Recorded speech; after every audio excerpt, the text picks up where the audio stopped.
So good morning, America. It's Maurice Jackson here. I'm from a place you've probably never heard of. It's a group of islands in the South Pacific, and it's called New Zealand. At the moment I'm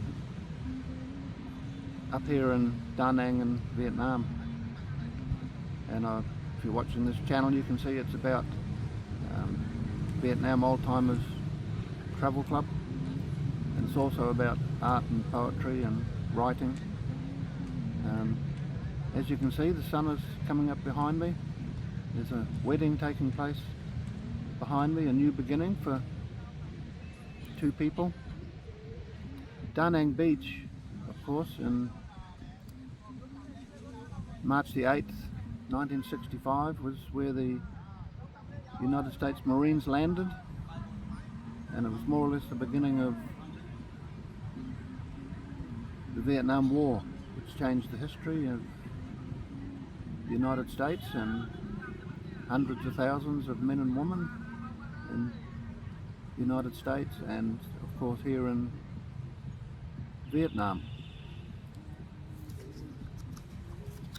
We're at another defining moment as we speak. Today is May 25th, 2026, and potentially in the next few days things are going to change. The world is going to change, and it's going to change in a way that many of us are very concerned about.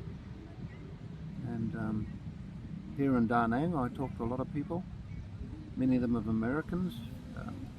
We're all thinking much the same thing, that things that are happening now in the Middle East, it's not a good look, and it's something that we would prefer didn't happen, because it's going to change many more lives all over again, and it definitely is a history defining moment at the moment. So today I just wanted to read you. I do have a connection with the States, even though I'm from New Zealand. I was born in 1945. I'm now 81 years old. I've travelled all over the world, many different countries. I spent 7 years in the United States. I was on art colonies there, and I worked with an African American artist, Valerie Maynard. You can look her up. We worked together on the project. I did some paintings, Golden Earth, Modern Minorities, Future Shock and Mechanical Man. And even back then, you know, we were concerned for the direction of the way the world was going. Valerie was a fabulous artist, and if you get the chance, look her up.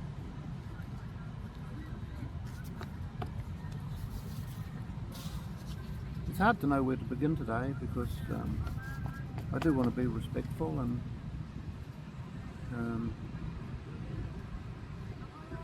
what I'm talking about I think is important. And like I said, I've talked to many people. When I was in the States, I was up in the Adirondack Mountains for 3.5 years, which is up in New York State. Fabulous place, lovely people. And then I was in southern New Hampshire for another 3.5 years on a place called the MacDowell Colony, which is a place for artists and writers and poets. And once again, beautiful place, lovely people. But that's all over the world. Wherever you go in this world, you know, you meet really nice people. Especially here in Vietnam, people here are kind and caring, and it's one of the most peaceful countries on earth now. And if you get the chance to come here, then take the time and come. Especially if you're veterans, then you can come back to Vietnam. There's no animosity here at all. If you're the family of veterans, then come back to Vietnam and see what the country is like now. Like I said, it's an example to the world, really, of what peace can look like and harmony. So before I read, I have an essay here I want to read to you, and but I'll read this little quote here from a Greek philosopher, I do believe, and it's to do with my art. You know, when I was doing my painting and Mechanical Man, Future Shock. The words we speak are powerful. They have their own power. When we treat words with respect and use them respectfully, they can help and heal us. If we abuse them, use them dishonestly or without care, they can do serious harm to ourselves and others. If you speak from the heart and say only what you know to be true, you never have to worry about what you're going to say or how you're going to say it. There's a lot happening in the world today as we speak where, well, other people speak when they're not necessarily speaking the truth, and you're getting a lot of misinformation, and it's leading all of us to a place we don't really want to go. But I digress a little bit, so I'll read this essay for you. When astronauts look down from space and see our Earth, they are always left with a sense of awe at the beauty of our home. Yet very few of us give much thought to this planet on which we live and how perfect it really is. Our Earth is in total balance and harmony with the universe, and this has been so for hundreds of millions of years. Our Earth rotates every 24 hours, giving us night and day. Our moon provides gravity, which gives our oceans their tides. Our Earth is tilted slightly on its axis, which gives our seasons as it moves around our sun. Our Earth has oceans, rivers and lakes to cool us, feed us, and water our crops. Our Earth has ice caps, deserts, forests, farmland and mountains. Our Earth has atmosphere, so we and all creatures can breathe and live. Our Earth is in total balance and harmony. When we harm and abuse our Earth, it can and will heal itself. And in 1 million or 10 million years' time, all will be well with space and time and Earth. Balance and harmony will remain. When astronauts look down on our Earth from space, they see the blue of the oceans, the greens and browns of the Earth, and the shining ice caps. They don't see race or colour or religion. There are no boundaries or borders. At night time they may see lights twinkling like a pinprick, showing some vast city on some earthly continent. They will see clouds twisting and turning, forming weather patterns or storms. They will see night and day at a glance and realise that somewhere down there some people are getting up whilst others are going to bed. From space it looks so simple, so perfect, so right. From space it looks just the same as it did 10 million years ago, but only from space. What is space? Where is space? It is that place without gravity or light or atmosphere. It is so cold that you can't live there for long, and it's not that far away. You could drive your car there in an hour, but once you are there it goes on forever. Think of that, forever. Along the way, other planets, other places, many just like our Earth, stars, galaxies, universes, all together in balance and harmony. Our Earth spins once every 24 hours. It has not changed in hundreds of millions of years. Spinning creates gravity, which in turn creates weight. To get into space, to leave our Earth, requires vast amounts of energy, but it is not that far. To come back from space calls for care, because surrounding our Earth is atmosphere, which creates friction, which in turn creates heat to burn up everything which enters its realm. What is atmosphere? Atmosphere is a perfect mixture of various gases, the most important being oxygen for us, carbon dioxide for plants, and perfect balance and harmony. How much of it is there? Well, drive your car at 100 kilometres an hour, don't break the speed limit, straight up. In 5 minutes you will trouble breathing. In 10 minutes you can't breathe, and the temperature will be minus 50 degrees Celsius. Fly an aeroplane at 10,000 metres that is only 10 kilometres high. You can drive it in 10 minutes without breaking the speed limit. Look below you, way below you. That is where all the weather happens. Sun, cloud, rain, storms, hurricanes. Our atmosphere moves around our Earth in regular patterns as it has for millions of years in perfect balance and harmony. The sea, how wonderful it is, covering 80% of our Earth's surface. Waves by tides, by gravity, a living, moving thing cooling us, feeding us, in fact divided up into all its various parts, and it is us. The sea, a moving, living mass of water, layer upon layer, currents like a river unseen and mostly unknown, but in perfect balance and harmony. Ice caps north and south, Arctic and Antarctic, vast areas of ice and snow. Let them melt and you have fresh water, millions of years old. Our Earth's air conditioner, keeping us cool in perfect balance and harmony. Ice caps and oceans, 99% of our Earth's water, leaving just 1% for us to drink, wash, clean, irrigate and cook with. How fine is the balance? Earth's forests, mountains, deserts, farmlands, orchards, crops, food and home, for us all here on Earth, as fragile as a butterfly's gossamer wing. How we use it and abuse it, but it can heal itself if left alone in time. The seasons on Earth, summer in the south, winter in the north, an imaginary line around the equator where it is very hot. Move north or south of that line and it slowly becomes cooler, right to the cold ice of the ice caps. Springtime, the earth warms up after the cold of winter, like waking up in the morning. Crops are planted, grass planted, trees and animals burst back into life. The days grow longer, the weather warmer, the land and oceans produce food and oxygen as the seas warm and the crops grow. Summer arrives, the days grow longer, it's time to harvest the food that feeds us, crops, trees, animals that have evolved like us naturally over millions of years. We enjoy the summer sun for a few months in our work and play. Slowly the days shorten, the crops have been harvested, the leaves on the trees change colour, and fall growth slows down. Winter arrives.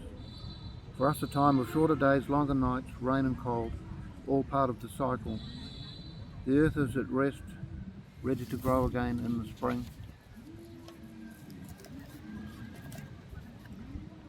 On the equator, changes in the length of the days or heat of the sun is different, but for people living in these parts, the monsoon rains give life and bring forth their crops, giving growth to the plants and animals to sustain them like us in life. Balance and harmony, balance and harmony. You've arrived in your car, you have just driven for an hour. You are 100 kilometres above the earth in space. Park and look down, see the earth, its ice caps, oceans, land masses, mountains, deserts, lakes, rivers, forests, and weather patterns. Watch it turn from night to day. Close your eyes and imagine how long it's been here. How do you imagine hundreds of millions of years? Imagine how long we have been there, perhaps 500,000 years. Even that is hard to imagine. From a mere 100 kilometres, 1 hour away, do you see race, religion, colour or boundaries dividing up our earth? Can you see anybody's flag flying, saying this is mine? Come home again, park your car wherever it may be and say this is home, where I live, where my grandchildren will live, in balance and harmony with the place we call Earth. Will we? Can we? Many creatures inhabit our earth and oceans. The most dominant of these creatures is man, us, you and me. But man has many complexities, which are what set him apart from all other creatures which inhabit our earth. Emotions like love, hate, happiness, fear, ego and greed. Man has beliefs in a god or gods or a system of living. Unfortunately, our beliefs and systems have very little to do with balance and harmony. It could be said that man isn't that smart, couldn't it? I only know of recent history, what I've read, and in my lifetime what I've seen, as I have travelled our earth, climbed its mountains, and seen its people. I have felt and been touched by love, greed, and dreams of what tomorrow could be. This is the year we call 2026. Our history based on the earth of a man called Jesus, which in turn gave birth to a religion called Christianity.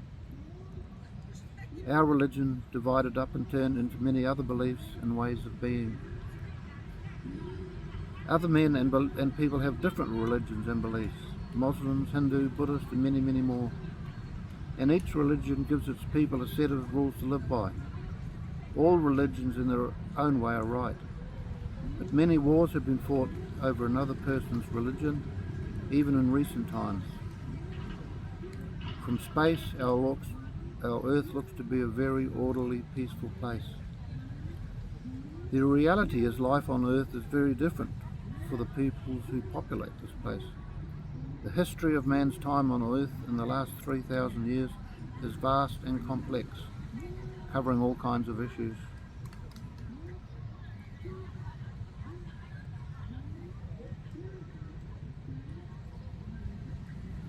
The history of man's time on Earth in the last 300 years is vast and complex. What is man to do in the next 30 years, if he is indeed to survive the next 300 years? Perhaps a good place to start would be to look at our history and learn from it. A monumental task, mainly because of man's complex nature and emotional way of being: greed, need for power, money, control, ego, lust, love, hate, religion, race, colour, a list so long as to be almost insurmountable. The history books tell us that the First World War 1914-1918 began because one man, Duke Ferdinand, was assassinated in Central Europe. The result being millions of young men killed, cities destroyed, valuable money, resources and talent wasted, and that has been the history and the legacy of the 20th century many times over. Not very smart, man. Most people today think and know very little about history. We live our lives as best we can in our countries, homes, schools, jobs, families, religions. As one individual, it seems we can do very little to divert old lessons not learnt from history into a new way of being. It seems that in this, the 21st century, Europeans, that is white people, will dominate all aspects of the future, or will they? History shows us perhaps not. Expect the unexpected. The future is not one person's or country's to manage. We can only guide and manage our future through peace and harmony with nature and all people of whatever race or religion that inhabit our world. Mentally, physically and emotionally, man is out of balance and not in harmony with himself or nature or God.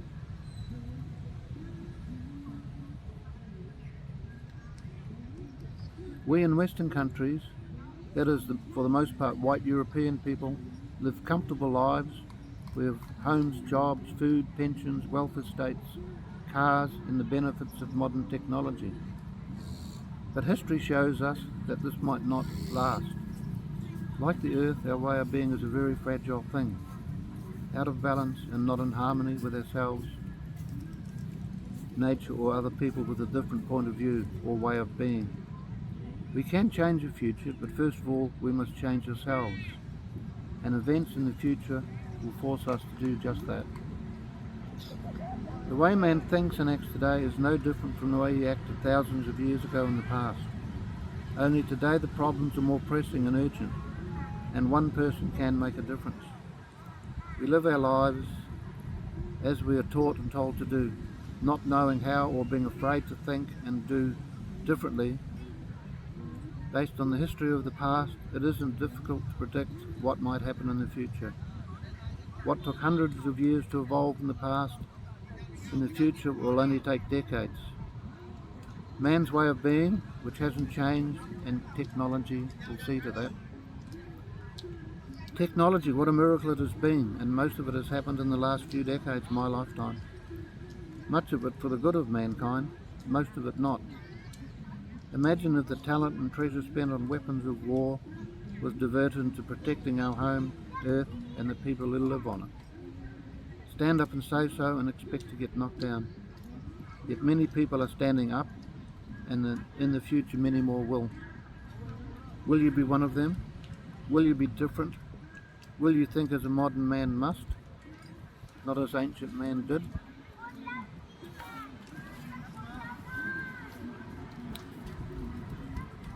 In recent history, the last 300 years, many indigenous people and cultures have been destroyed. North American Indians, the Inca people of South America, Aborigines of Australia and New Zealand, and the tribes of Africa. Oh, what they could have taught us. Their way of life, their cities and villages, we killed them because they looked, spoke and believed differently to what we did, that is Europeans.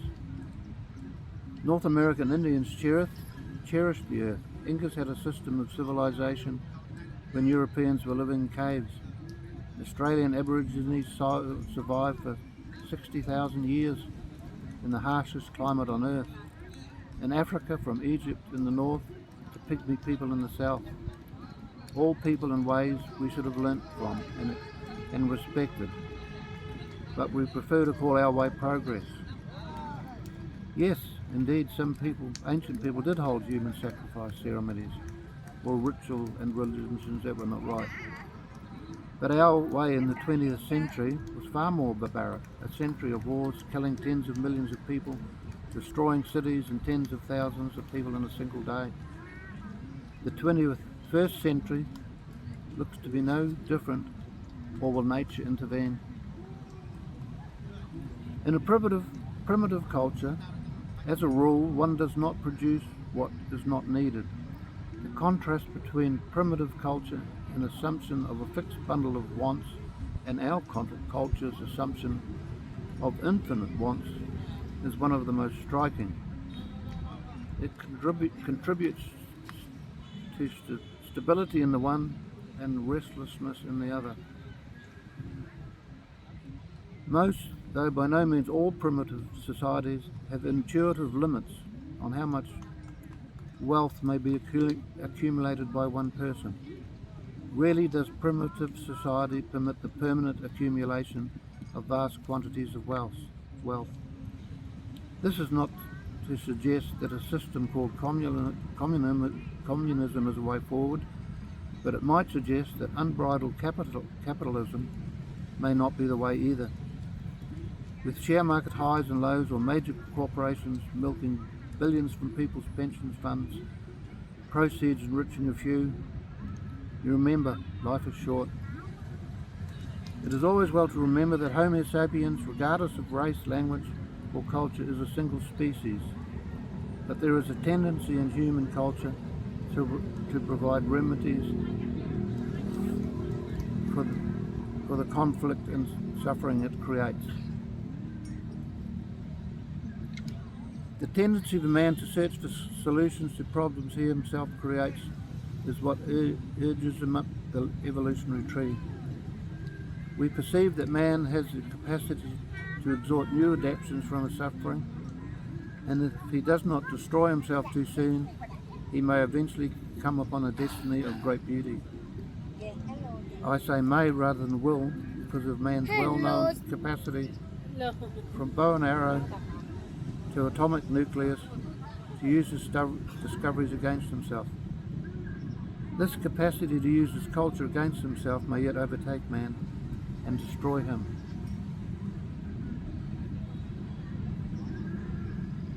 While he works on his ultimate problem, learning to live with himself. Each generation has to learn how to manage with other men. Learning to live with his species is among man's tasks in evolution. Meanwhile, the orientation of man towards survival of himself to the exclusion of other considerations has made society a grim place to live in. And for the most part, human society today is a place where, though man has survived physically, he has died emotionally. And the powerful impulse to survive is producing new ways of self-destruction. To live today, now in the 21st century, is becoming more and more difficult, spiritually and emotionally. It is difficult to find a job focusing on and measuring you as an individual by your ability to produce profit by whatever means. It is rather more difficult to find work that requires love, kindness, simplicity and fun. If you do find a job in which you can live by values, the pay and prestige are usually low. Today we measure success by how much money we can generate for ourselves, and in our world, the Western world, it is only the deliberate creation of needs that permit our society and culture to continue.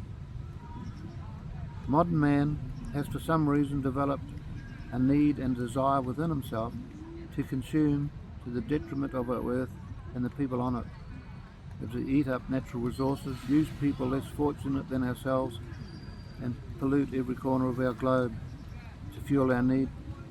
To fuel our need to consume bigger seems to be the better way, but is it?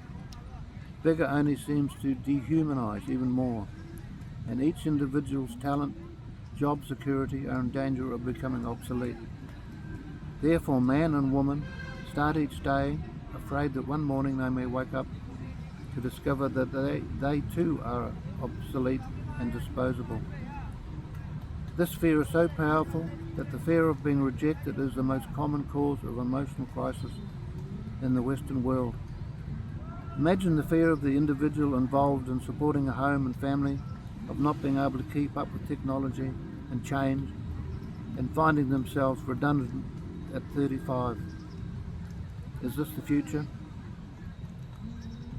Today the young worker enters the occupational system under great pressure, often not where he or she may want to be, but where they can be. Dreams of an interesting, fulfilling career lasting a lifetime can be obliterated at an early age, leaving people spiritually and emotionally unfulfilled, leading to even greater problems within society and families.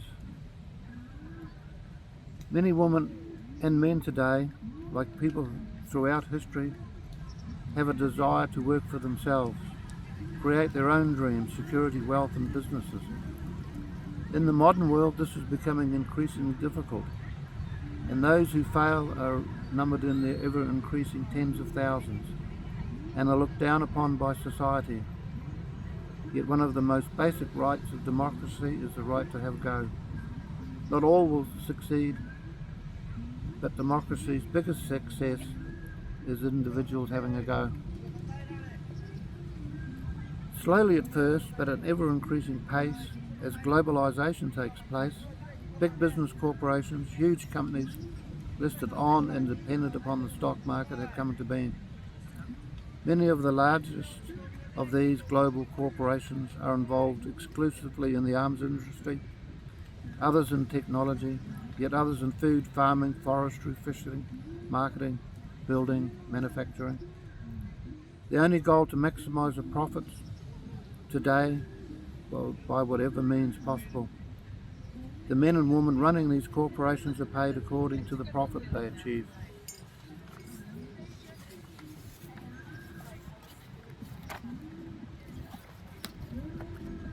Their concern is not for the earth, its people or future, so them and us are vulnerable to unpredictable changes that nobody can predict, but are more likely to occur because of centralisation, not diversification, which is a safer path for a future. In this, the early part of the 21st century, we are already seeing the signs of problems that will affect mankind over the next decade. But are we listening to history repeating itself? Wars are still with us, the arms industry grows, money, talent, resources, a large part of many economies. A forest in one country can be owned by a corporation in another, all funded by shares owned by people or pension funds anywhere.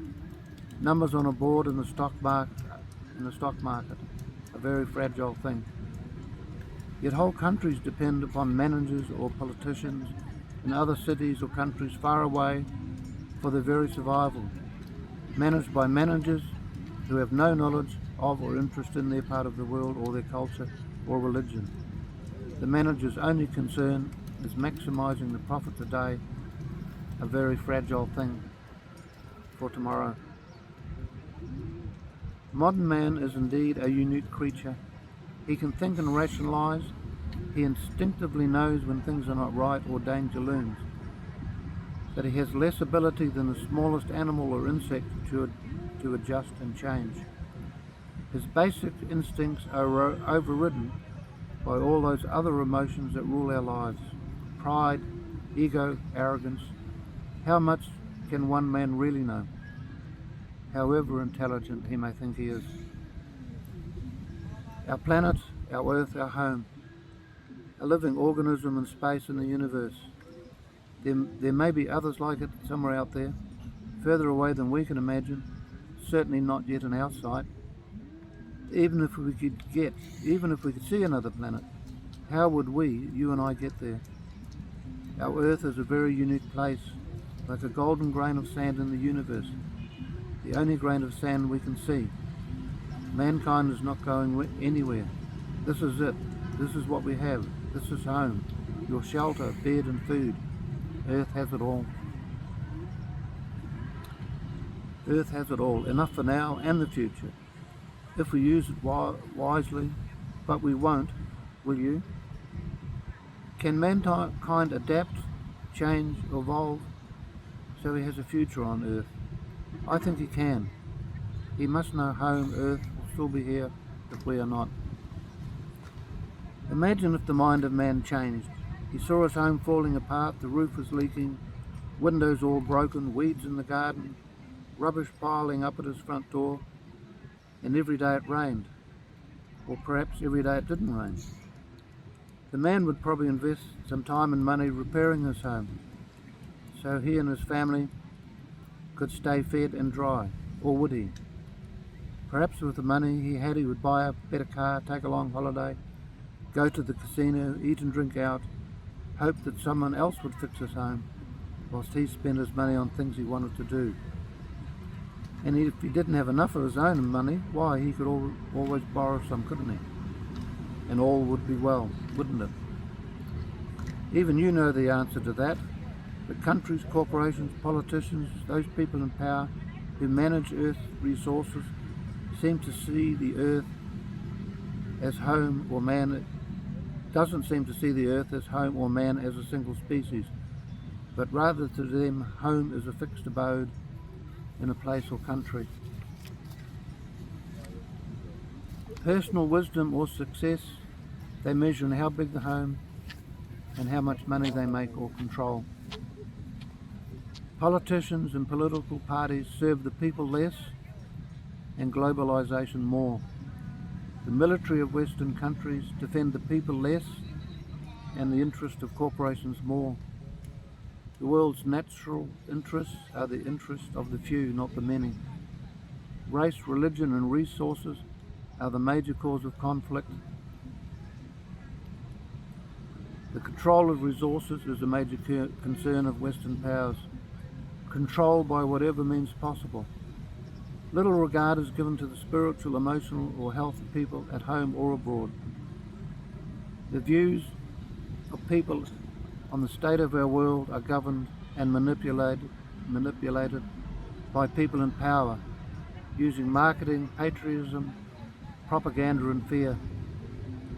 Nothing is easier to manipulate than the press, either by giving or denying access to events as they unfold, or the outlook of those who control the media. The events in the future may be too large to hide or manipulate. In many third world countries, starvation and disease is rife, while in Western countries we pay farmers not to plant crops, and life-saving medicine is denied to sick and impoverished people because they can't pay, or as an act of political malice by Western powers. We are led to believe otherwise, but we can produce enough food to feed all mankind. The world is not necessarily overpopulated. There are more people in India than the entire Americas, north to south. How do we change the minds of man? The system won't allow it, but nature may see to it, and democracy and the ballot box may make it happen. Politics and politicians and power are at the whim of the people. and natural events put upon us by nature will force us to change the way we spend our resources, money and talent. Nature takes no notice of borders, boundaries, patriotism, flags, colour, religion, or who holds the biggest stick.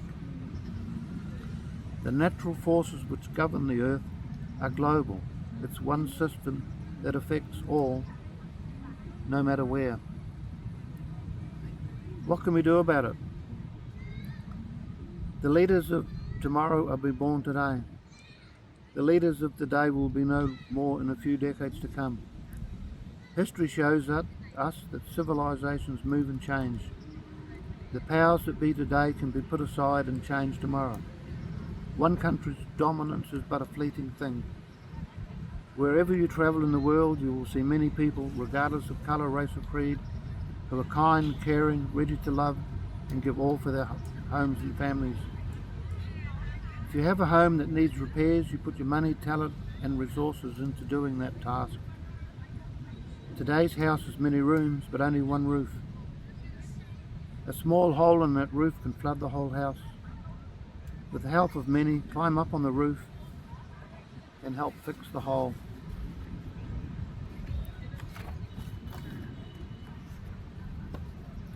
Well, we've touched on a few things in a few pages. Our earth, the people who live on it, space, history, the way man thinks and acts, our today and your tomorrow. The earth has always been in change, and man has been here for a very short time in the life of our planet.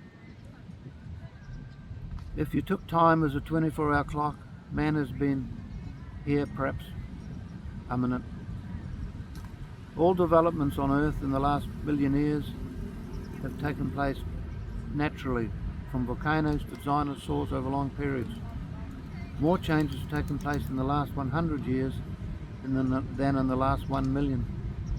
Nearly all of it by the hand of man, and it appears that most of it will be to the detriment of man.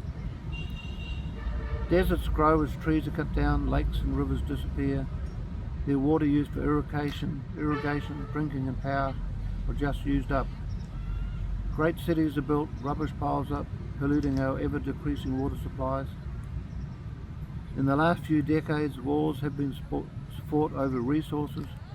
More wars are planned for the future over the most important resource, oil, the base for hundreds of products we use in our everyday lives. The wonders of our technological abilities have done little to improve the lives of 80% of the people on Earth, and has done even less for the Earth itself. You, my people, are the lucky ones. Your life has lived in the top 10% of people who populate Earth. A very privileged place to be, and only by accident of birth. It is only 20% of people on Earth who consume 80% of its resources. Not much left for everybody else. So what do we need? What can we do about it? A few decades ahead of us, there is a fork in the road where modern man must change direction. Education, technology, science, engineers, farming, medicine, and most important of all, mindset, the way we think and are. People must become accountable to each other and Earth. We do in fact have the intelligence and tools to do the job.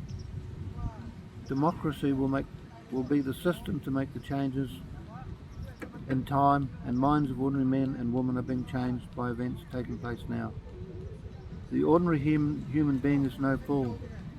He instinctively knows when danger threatens or survival is at stake, and as in the past is capable of acting upon it, because as we can see from space, there are no boundaries or borders or flags.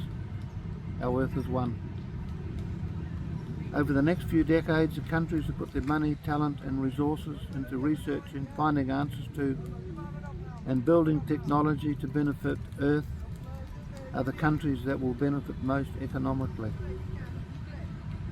It is going to be an exciting time. So let's say you were born in 1990, the end of the 20th century. Most of your life will be spent in the 21st century. By 2024, your life will just be beginning.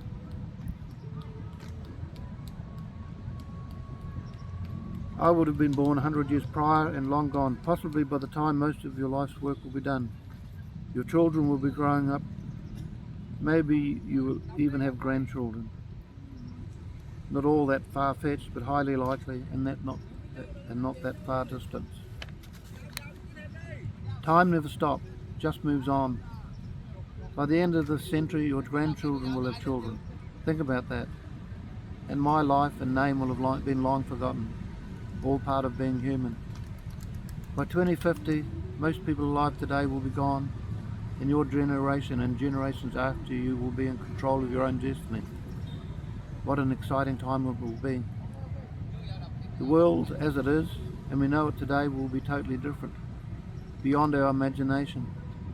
From space it will look the same, the days and seasons will not have changed, and still the earth will rotate around the sun.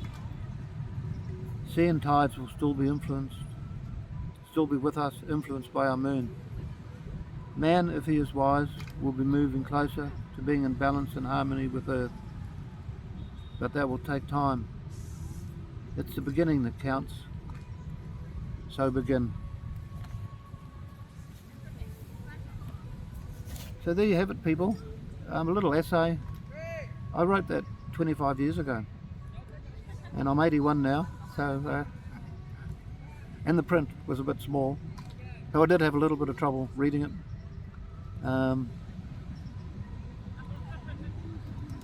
But clearly, we do have to start thinking of the future for ourselves, our children, grandchildren. Technology is moving at a really, really fast pace, really rapidly. AI is coming in. Wars are no longer sustainable. It's a fool's errand to try and impose your will on other people, as the people in the United States found out when they went to war here in Vietnam. Like I said, I was born in 1945, so I've spent 55 years in the last century, and so far 26 years in this century. I also have a military background. I was in the army in 1965 to 1970. I was a special forces soldier. I'll just call it the unit. And it teaches you a lot of things, you know, being in the military. You hear the propaganda, you hear the domino theory and the wicked communists coming to take over and all that kind of thing. And the same thing's happening now, guys. Be very careful of what you read and listen to.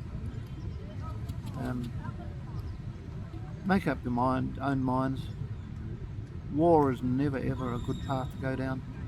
And I'm extremely concerned at the moment because 25th of May, in the next few days, there could be events that happen that change the history of our Earth and your future forever. And a lot of people are like me, you know, there's like a little bit of an osmosis spreading throughout the world. Many, many people are very concerned. I'm one of them. And I want you to think about it, you know. Like I said in that little essay, politicians come and go. The current crop won't be here in 10 years' time.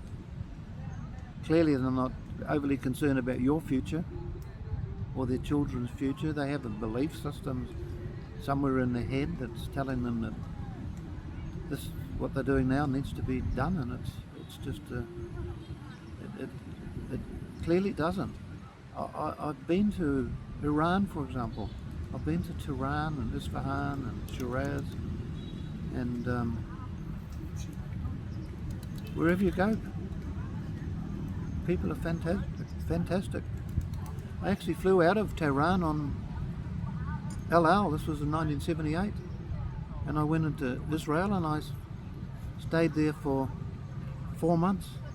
I could go to Jerusalem, I could go to the Wailing Wall, I could go to Al-Aqsa Mosque, I went up north to the Golden Heights. I was south in the